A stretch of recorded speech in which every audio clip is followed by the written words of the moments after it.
दारापाशी येताच समर्थांनी हातातली काठी दारावर जोरानं आपटली. काही क्षण वाट पाहून त्यांनी काठी परत एकदा जोरानं वाजवली. बाहेरून कडी काढल्याचा आवाज झाला, पण त्यात घाई नव्हती. सावकाश दार उघडले गेले. मघाचेच गृहस्थ दाराबाहेरच उभे होते. पडवीत जमलेल्या लोकांचा घोळका तसाच होता. इतका वेळ आम्ही आत होतो तेव्हा त्यांच्यातले काही गेले असतीलच, पण त्यांची जागा नव्यांनी घेतली होती. समर्थ दाराच्या चौकटीत उभे होते. आधी मी बाहेर पडलो होतो आणि पडवीच्या पायऱ्यांपर्यंत पोहोचल्यावर मागे वळून पाहिलं. समर्थ अजून दारापाशीच उभे आहेत. हे पाहून मी स्वाभाविकपणेच थांबलो होतो. समर्थ चौकटीत उभे होते. समर्थांच्या काही काही प्रतिमा मनावर कायमच्या ठसल्या आहेत. त्याच्यातलीच ही एक आहे. बत्तीचा प्रखर प्रकाश त्यांच्यावर पडला होता.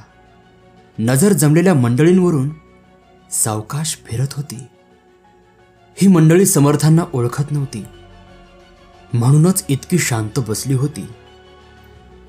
तुमच्यातला देवऋषी कोण आहे, ज्यानं शिवदासला सरळ करण्यासाठी वेगवेगळे उपाय सुचवले होते?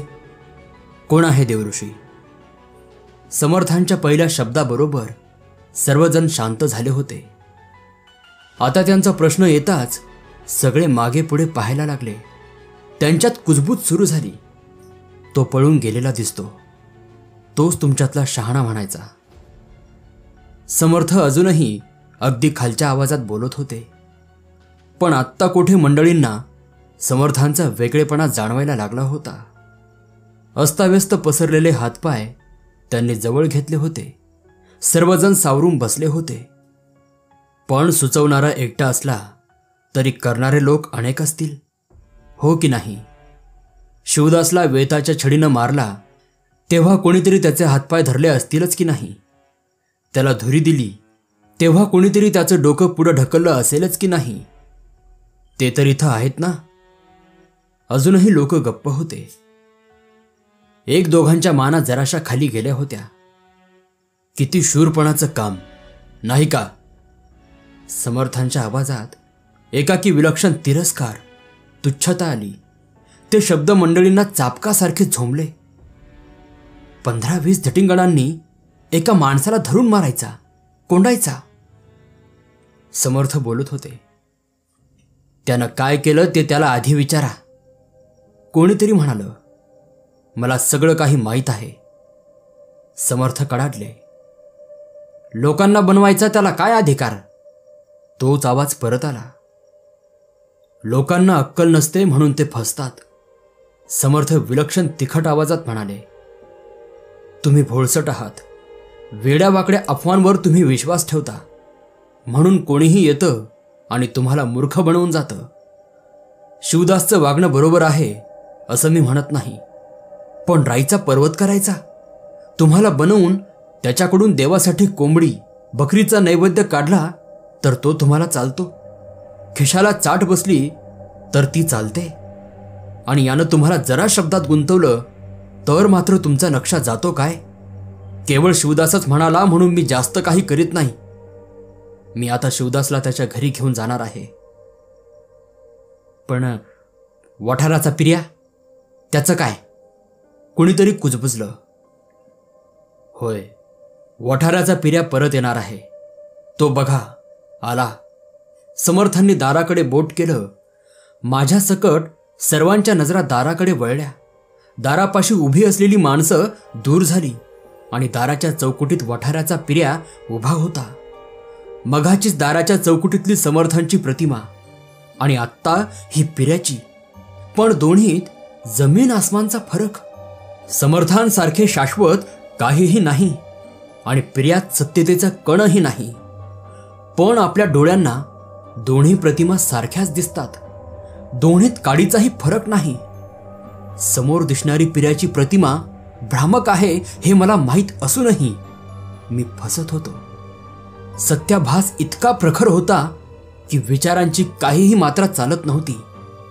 पिर्या दारात उभा होता. अंगात मळकट पांढरा जाड कापडाचा बिनगळ्याचा शर्ट, खाली जेमतेम गुडघ्यांपर्यंत पोहोचणारे मळकट धोतर, वर डोक्यावर आडवी दाबलेली गांधी टोपी, काळा वर्ण, राकट त्वचा, चेहऱ्यावर 3-4 दिवसांची दाढी वाढलेली, एक हात दाराच्या चौकटीवर, दुसरा गळ्यापाशी, तोंड किंचित उघडे आणि मोठे, विस्फारलेले पण निरर्थक नजरेचे डोळे, असा हा वठाराचा पिर्या दारात उभा होता. लोकांना त्याची अपेक्षा नसावी, हा एक मानसिक धक्काच होता. पायरीची अपेक्षा करून पाय पुढे टाकला आणि सपाट जमिनीवर पडला की बसतो तसला. खरंच पिर्या आला की रे, कुणीतरी म्हणालं आणि माझ्या नकळत मी ओसरीच्या पायरीपासून मागे सरत समर्थांपाशी येऊन उभा राहिलो होतो. म्हणूनच मला त्यांचे जवळजवळ स्वगत उच्चार ऐकू आले. आणि आला नसता तर बरं झालं असतं म्हणणार आहात मूर्खांनो. माझ्याकडे पाहून समर्थ किंचित हसले आणि आत वळून म्हणाले, शिवदास चल रे. शिवदास भिंतीच्या आधारानं उभा राहिला आणि सावकाश दारापाशी आला. बाहेरच्या झगझगीत प्रकाशानं आधी त्याचे डोळे दिपले. डोळे किलकिले करून तो समोर पाहत होता. त्याला समर्थांनी दारातला पिर्या दाखवला. शिवदास एकदम ताठ झाला. चला दूर व्हा, आम्हाला जाऊ द्या, समर्थ मोठ्यानं म्हणाले. लोकांच्या आवाजाची खसखस वाढली होती, त्यामुळे समर्थांना आवाज चढवावा लागला होता. मग मात्र आमच्या वाटेतून लोक चटाचटा दूर झाले.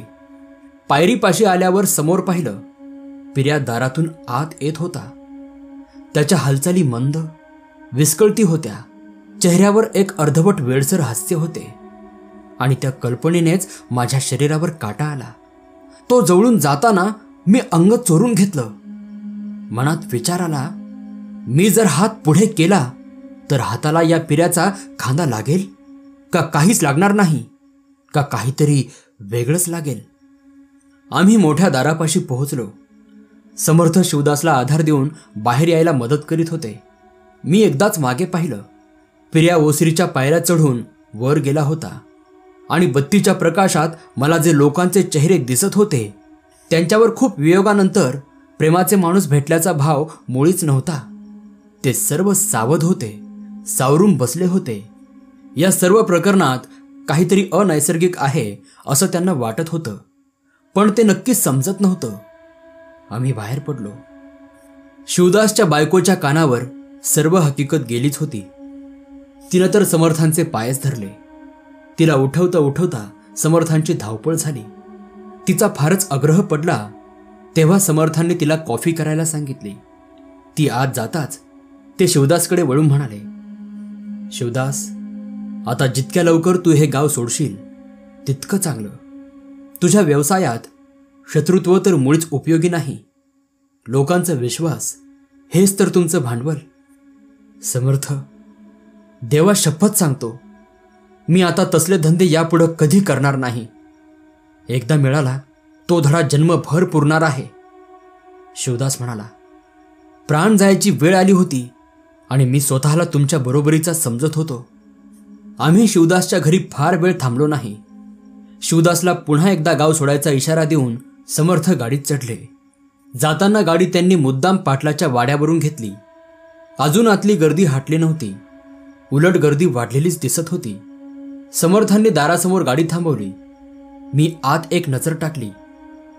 ओसरीवर लख्ख प्रकाश होता, पण माणसं मात्र बसलेली नव्हती.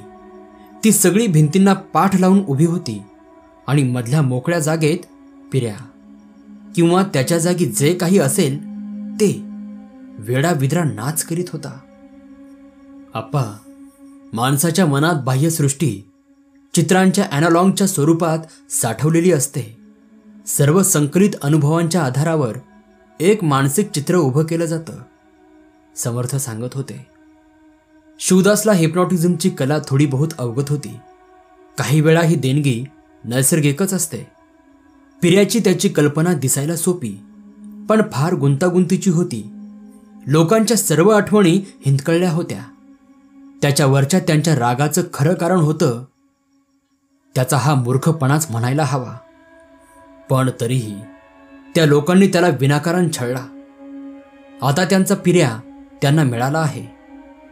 समर्थांच्या आवाजात काहीतरी नवीन होतं. तुम्ही काहीतरी केलं आहे समर्थ, मी म्हणालो. हो, केलं आहे, ते जरा कठीण आवाजात म्हणाले. हा आत्ताचा पिऱ्या ही काही केवळ मानसिक सूचित केलेली पोकळ प्रतिमा नाही. तिथं खरोखर काहीतरी आहे. तू पूर्वी एक दोनदा हे प्रकार अनुभवले आहेसच. म्हणजे अशोकानंदाच्या वेळेसारखं काहीतरी, मी प्रश्न केला. होय अप्पा, पण घातकी नाही, निरुपद्रवीच आणि अल्पायुषी. त्याचा वावर 7-8 दिवसांपेक्षा जास्त काळ नसेल, पण तोपर्यंत तो या सर्व महामूर्ख गावकऱ्यांना जीव नकोसा करून टाकेल. तोपर्यंत शिवदास गेलेलाही असेल आणि आपलं काम झालेलं असेल. मग पिऱ्याही एक दिवशी सर्वांच्या देखत नाचत गात ओरडत गावाबाहेर निघून जाईल. त्याला कोणीही थांबवणार नाही, कुठं जातोस असं विचारणार नाही आणि परत तर कधीच बोलावणार नाहीत. नमस्कार मित्रांनो, मी नागसेन. नारायण धारप यांची ही कथा होती मूर्ख मांत्रिक. ही कथा तुम्हाला आवडली असेल तर व्हिडिओला लाईक, कमेंट आणि चॅनलला सबस्क्राईब करायला विसरू नका. धन्यवाद.